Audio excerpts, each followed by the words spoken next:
Well, the new rankings for the International Rugby League men's, women's and wheelchair are out, and there's been a little bit of movement. Let's go through the top 10 men's teams, and we'll explain to you how this is formulated shortly. 1, Australia. 2, New Zealand. 3, England. 4, Tonga. 5, Samoa. 6, PNG. 7, Fiji. 8, France.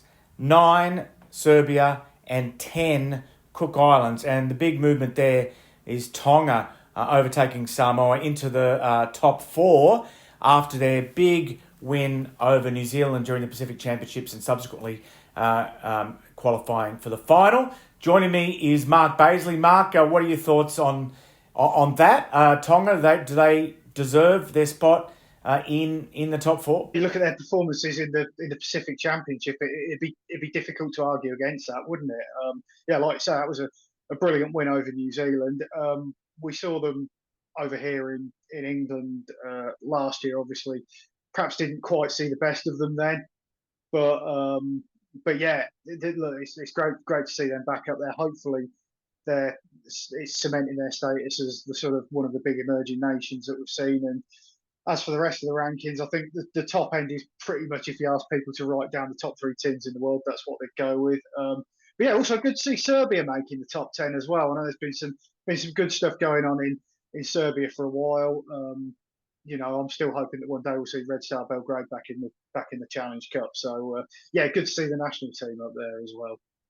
And maybe see those Trbojevic brothers maybe playing for Serbia before they retire. Just quickly, for those who wonder how these rank, and it's a good discussion point as far as I'm concerned. It's a good promotion for the game. Don't take it too seriously.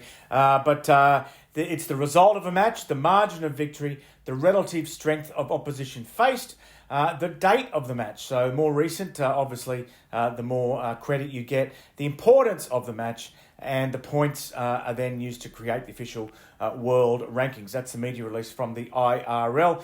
Let's look at the top 10 women, and it's the Samoan team who are the big movers, really non-existent as a women's team, but strong performers in the Pacific Championships under Jamie Soward, I think, as coach.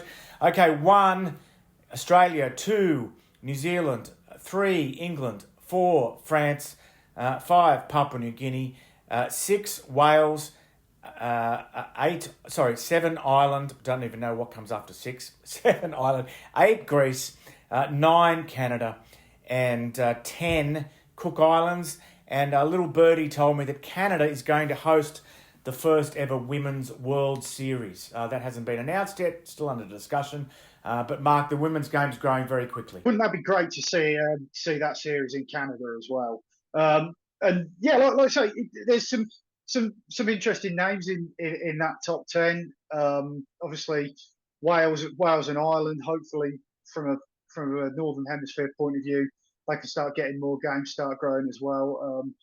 Obviously, we saw there's still a bit of a gap between England and Wales as far as that goes. But hopefully, with more games, they can start to become a bit more competitive. And yeah, look, Canada. We know, obviously, things didn't quite work out as far as Toronto and Super League goes, and maybe for the men's game hasn't been particularly brilliant for them in recent years. But yeah, certainly great to see the women's up there, and hope we saw them at the World Cup. I think obviously I've got people like said about the Trbojevic who's going to play for Serbia. I've obviously got people like Chantel Crowell who's decided to go and change nationalities from representing England to representing Canada, which is great for them. So yeah, hopefully we can see a bit more of them and actually see more of these nations playing each other rather than just sort of every 4 years when it's World Cup time. You're on RugbyLeagueHub.com's YouTube channel. Thanks for joining us. Don't forget to like and subscribe. And finally, in the Wheelchair World Rankings, huge news in the wheelchair game with a Wheelchair Ashes to be held. And New Zealand a figure in the rankings for the first time ever. The top 10 is England, France, Ireland, Australia, Wales, Scotland, Spain, USA, New Zealand, and Italy. 1, 2, 3, 4, 5, 6, 7, 8, 9, 10. So there we go. Very quickly, Mark, before we finish, great to see the wheelchair game going from strength to strength. And England and France. England just holding on after splitting their series with the recent series with France. 100% England and breathing down their necks 96% France. Yeah, I mean the wheelchair tournament or the wheelchair game, I should say, was probably the big success of the World Cup a couple of years ago, wasn't it? It sort of drew so much positivity and publicity for that format of the game. England and France, obviously the two standout nations, and like I say, the rugby league wheelchair Ashes will be fantastic. I know the wheelchair NRL is growing all the time as well. So yeah, great to see, and let's hope we can see more of that. And like we say, it becomes a bit more competitive beyond, as much as we love the Anglo-French rivalry. We want more teams up there as well.